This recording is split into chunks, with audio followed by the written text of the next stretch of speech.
Adulting is hard. Your vibe doesn't have to be. Welcome to Adulting Candle Company, where self-care smells amazing. From stress-melting wax melts to crystals that calm the chaos, we've got the tools to help you glow up your grown-up life.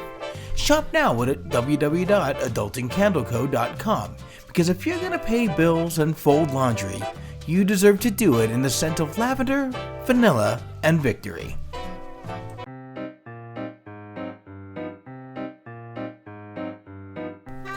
I'm Henny B, and welcome to the World War I Stories podcast, where history comes alive through the voices of those who lived it. Some scenes in these stories may be too graphic for sensitive listeners, so listener discretion is advised.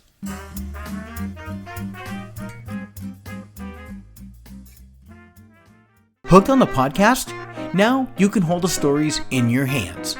World War I Stories, Tales Beyond the Trenches Volume 1 is now out on Amazon. 10 unforgettable tales of resilience, loss, and hope from the people forever changed by war. Available in paperback and on Kindle. Today's episode, The Invisible Work. The last time he had been summoned this late at night, the news was not good. Colonel Selim Karaman hurried through the dimly lit streets of Istanbul, the echoes of his boots on the cobblestones sounding like thunderclaps when contrasted to the silence of the normally vibrant city. What was this about, he thought to himself as he approached the ministry building. He entered the now mostly empty building, showed his credentials, and made his way to the third-floor conference room where many other military and government appointees waited, none of them knowing why they were there. The room buzzed with low murmurs and speculation, but an uneasy silence fell as the door opened and Enver Pasha, the Minister of War, entered, his grave expression confirming that the news was indeed dire. He did not waste time. Gentlemen, earlier today, Austria-Hungary declared war on Serbia, with Germany's full backing. He allowed the words to hang in the air, to let them sink in before he continued. Germany may join also, and as Germany's ally, if they fight, we fight.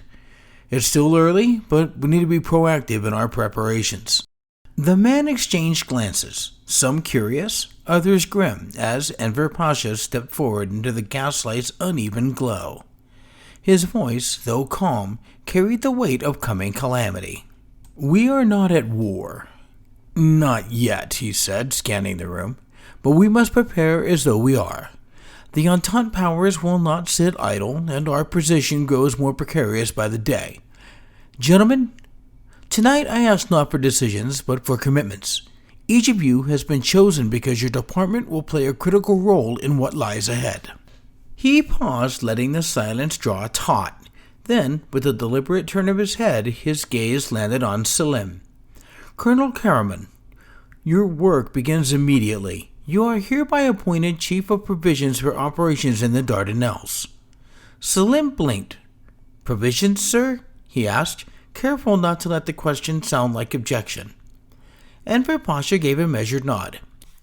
Yes. Food.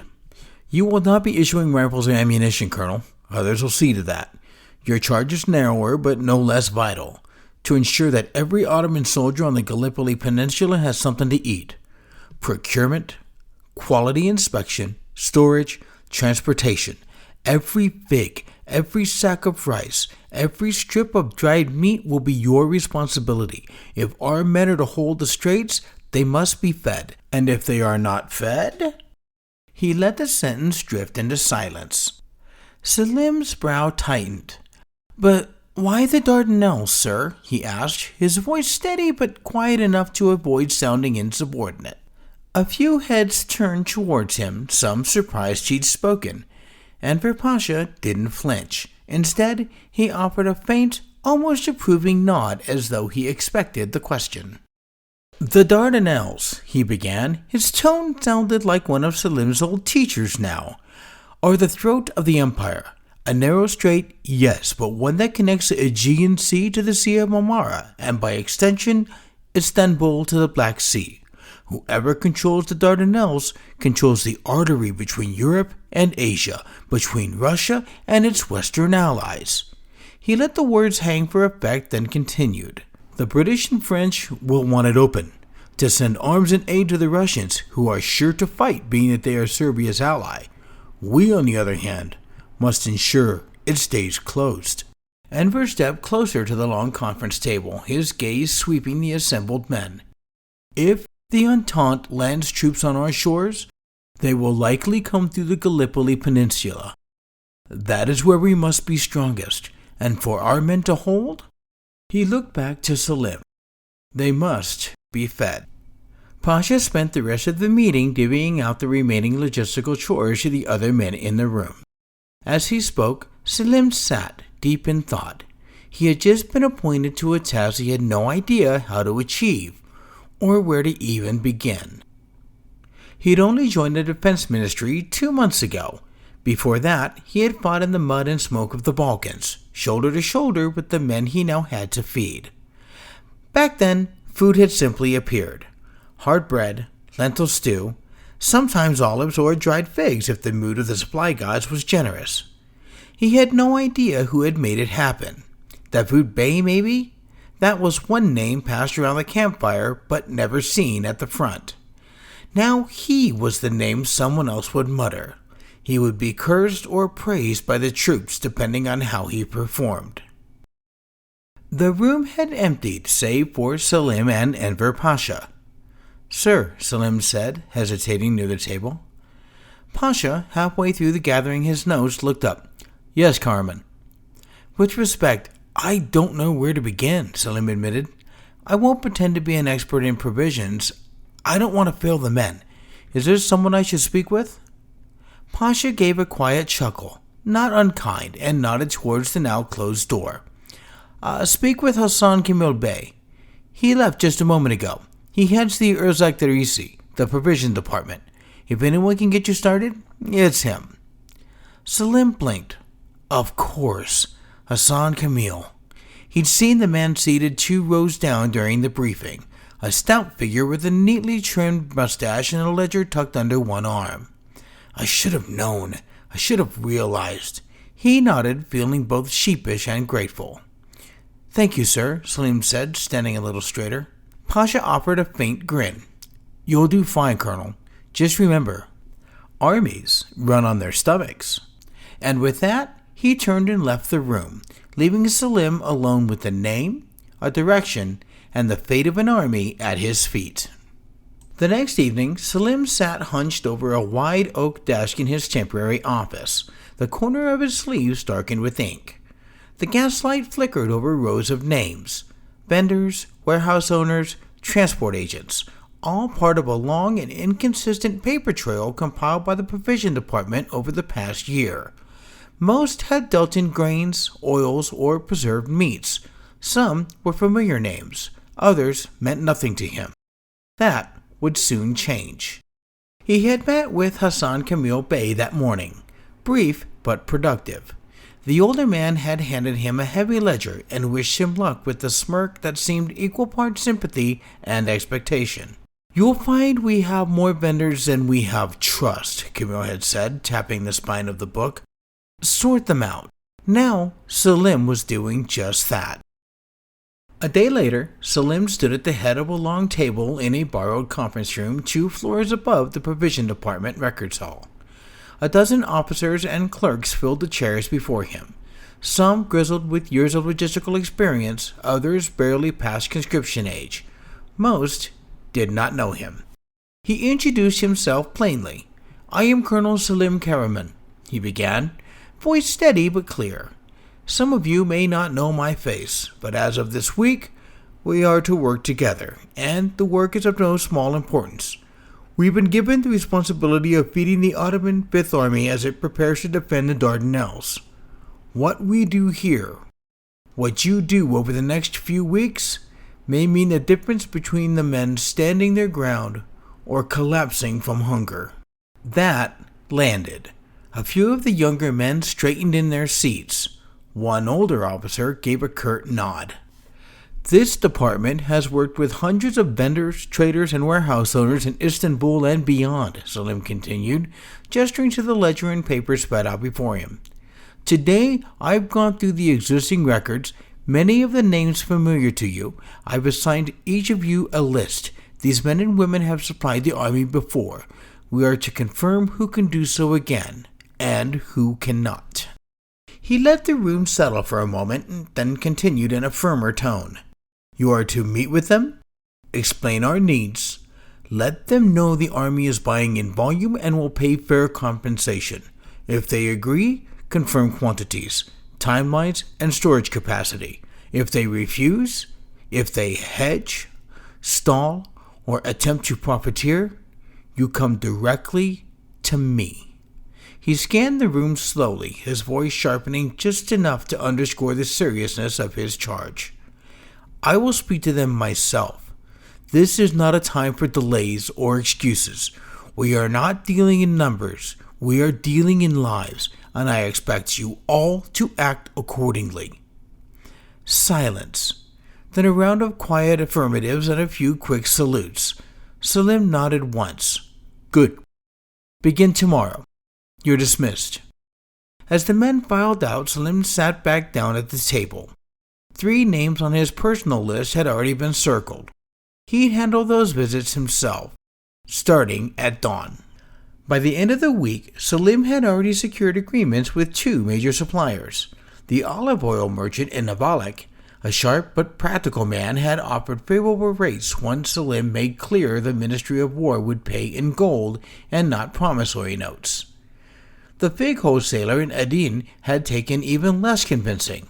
With war spreading across Europe, Western buyers were hesitating, and freight insurance costs had soared. Exporters feared their goods might rot on the docks. For once, the army offered a stable buyer, and one that paid in cash. Now, seated across a small iron desk in the cluttered office of a warehouse owner near the rail junction at Corlu, Salim faced his first real obstacle. The man's name was Halit Demir, and he was not impressed. I sympathize with the army, Colonel, Halit said, folding his arms across his broad chest. But I run a business, not a barracks. If I give over my storage space to the government, what happens to my own contracts, my merchants, my reputation? Salim remained calm, his gloved hands resting on the table between them. This isn't a matter of business, Mr. Demir, he said evenly. It's a matter of war. The Fifth Army needs a reliable storage hub between Istanbul and the Dardanelles. Your facility is positioned beside the rail line and can accommodate the tonnage we require. That's not a coincidence. That's why I'm here. Halit scoffed. Then let the War Ministry requisition it. Send soldiers. Force me. Salim leaned forward, voice low and controlled. I could do that, he said, but I'd rather not treat patriots like criminals. You've profited from military contracts in the past. I've seen the ledgers. You know how this works. Halit hesitated, just a flicker, but Salim caught it. I'm not asking for charity, Salim added. We'll pay the standard rates for rental and staffing. Your men can stay on. But I need your answer now. The shipments begin moving by week's end. Halit looked away, jaw clenched.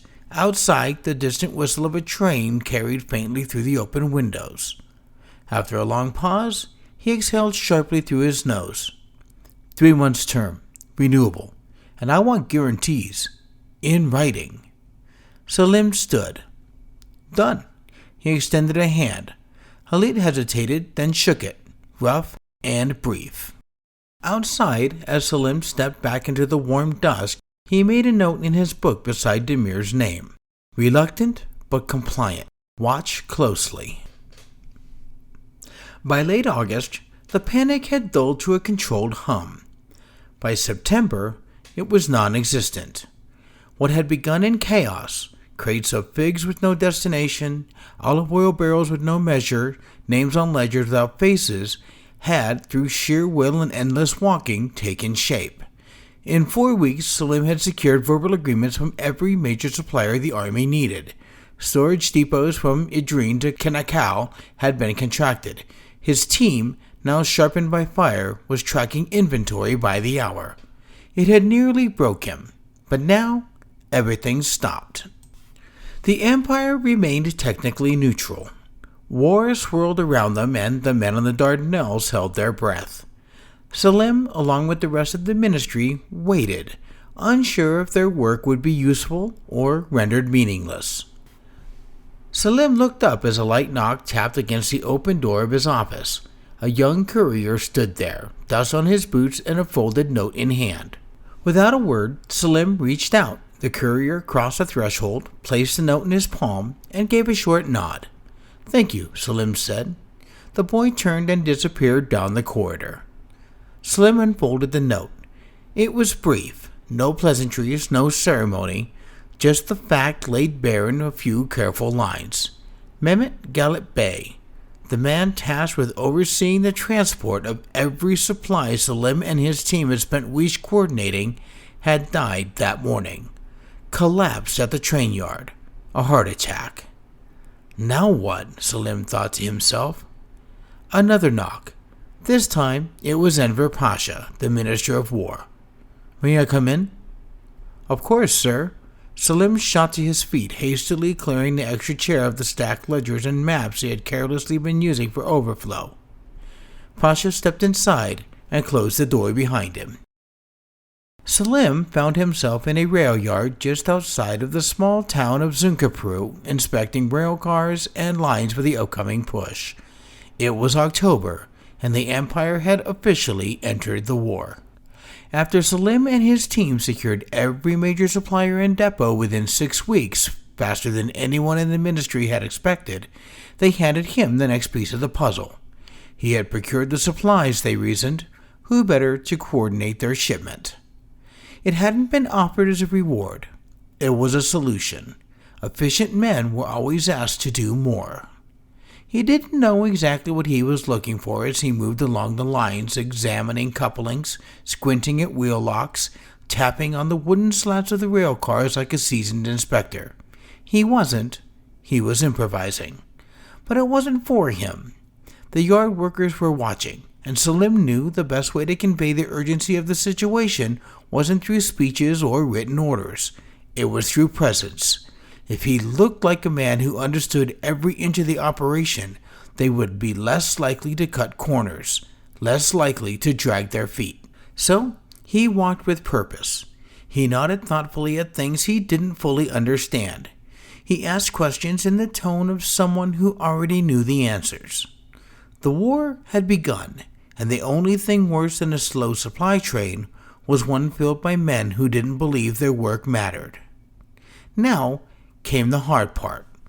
Selim stood on the platform beside the waiting train as crates were loaded one after another. Barrels of olive oil, sacks of dried figs, jars of preserved olives, and bundles of flatbread wrapped in cloth.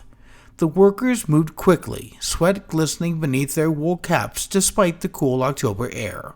Soldiers had already been stationed across the Gallipoli Peninsula, stretched thin from Cape Helles to Suvla Bay.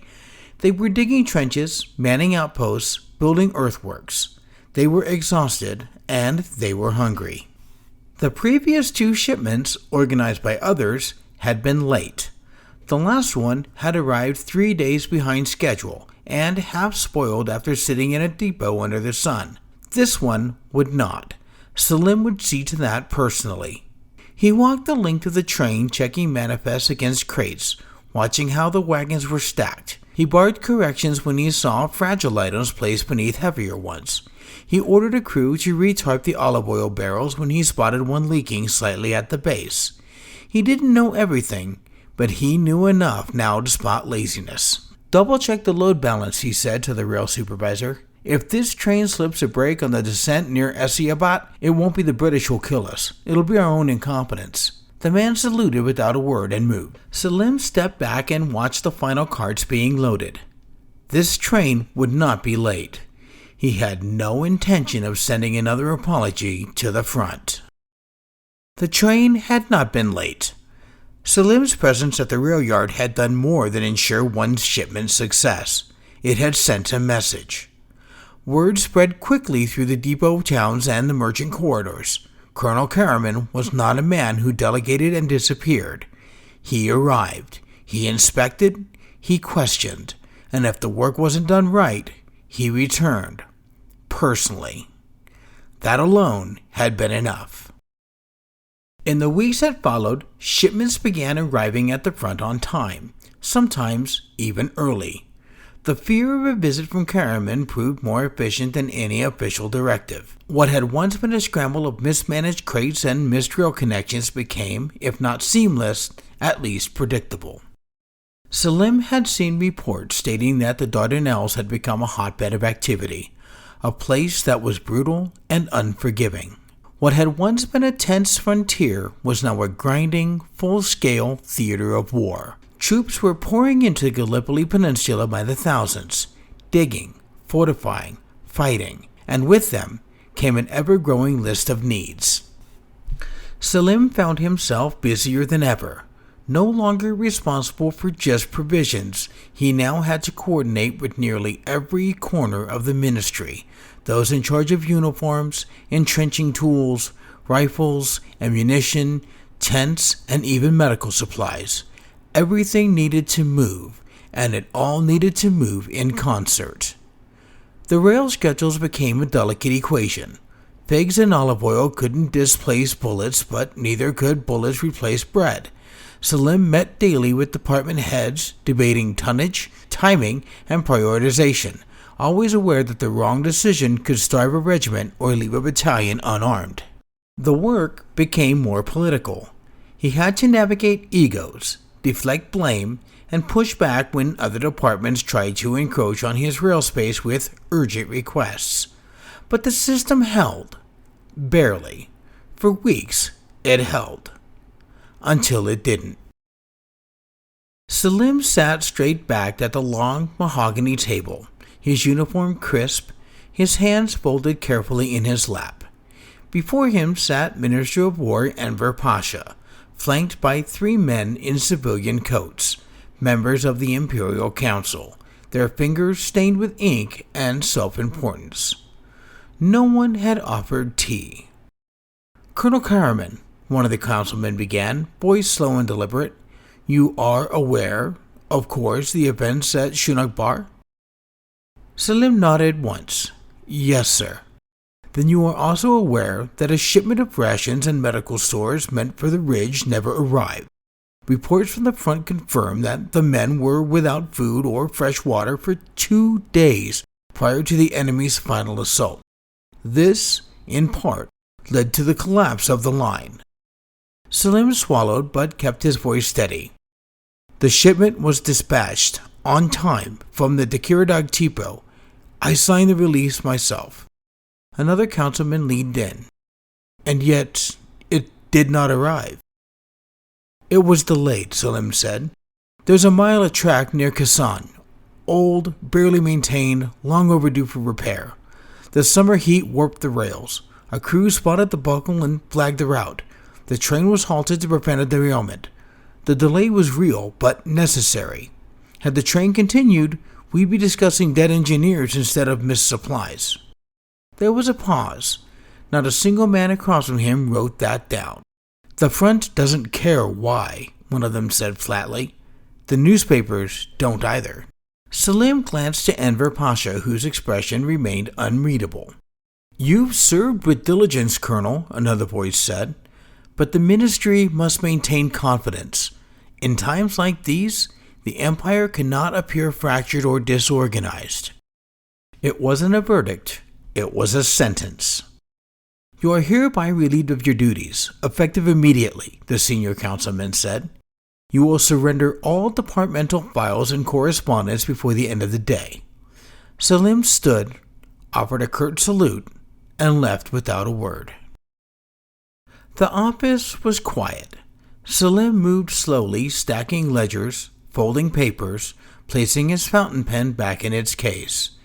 The air was stale with paper and dust, and the muffled sounds of the ministry echoed beyond the door, conversations he was no longer a part of. A knock. He turned to see Enver Pasha alone in the doorway.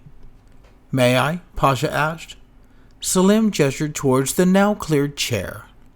Enver didn't sit. He stood beside the desk and looked down at Salim with something dangerously close to guilt. "No," he said softly, "this is not your fault." Salim said nothing. "They needed a name," Enver continued. "A face to point to. Someone to fall on the sword so the machine keeps moving."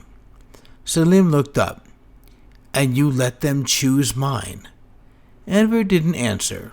Instead, he reached into his coat and placed a small folded slip of paper on the desk. "Your reassignment," he said quietly. "Infantry, 3rd Army Reserve, no rank."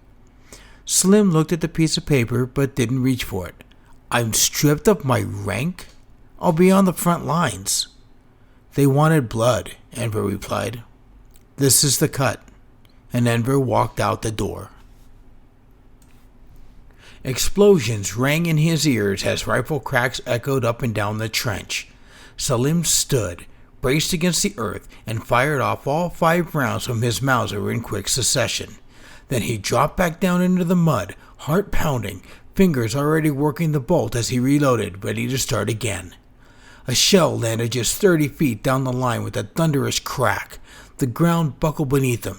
Salim's ears rang, flat and distant. Through the swirl of dust and smoke, he saw them. 3 men flung into the air like rag dolls, their limbs twisted, their bodies torn. An arm spun overhead and vanished. A boot with half a leg still inside thudded to the trench floor beside him. The trench erupted in panic. Screams, scrambling, blood. Salim ducked now, breath ragged, bile creeping up in his throat. He had spent the war moving crates, signing manifests, arguing over olive oil and rice. He had never seen men come apart before. Not like this. A shout from farther down the line. "They're coming! Affix bayonets now!" Clumsily, he fumbled with the bayonet at his belt, hands shaking as he fixed it to the muzzle. The man beside him collapsed with a wet thud. Salim turned, a gaping wound across the man's neck, his eyes wide, mouth bubbling with blood and bile. Salim stood. He rose above the trench line, heart pounding. The air was thick with smoke and gunpowder. Shouts blurred into thunder. Just beyond the haze, dark figures surged forward, helmets low, rifles raised, bayonets flashing in the gray morning light. Salim gripped his rifle tighter. For a second, just a breath, he felt nothing. No rage, no fear, just fight or flight.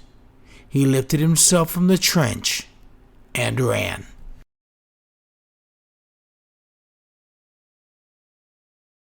You've been listening to World War I Stories, Tales Beyond the Trenches. If this episode stayed with you, if it stirred something quiet or left you in stillness, share it, follow the show, leave a rating, help keep these stories alive. Our first collection now lives on Kindle. Search World War I Stories, Tales Beyond the Trenches, Volume 1 in your Kindle app, and carry these echoes with you. For glimpses behind the curtain and stories between the stories, join me on Instagram at WWIPod_HennyB. And if you'd like to see your name in the credits, become a producer. Visit our Patreon at patreon.com/World War I Stories and help power the next tale into existence. Thank you for walking back in time with me.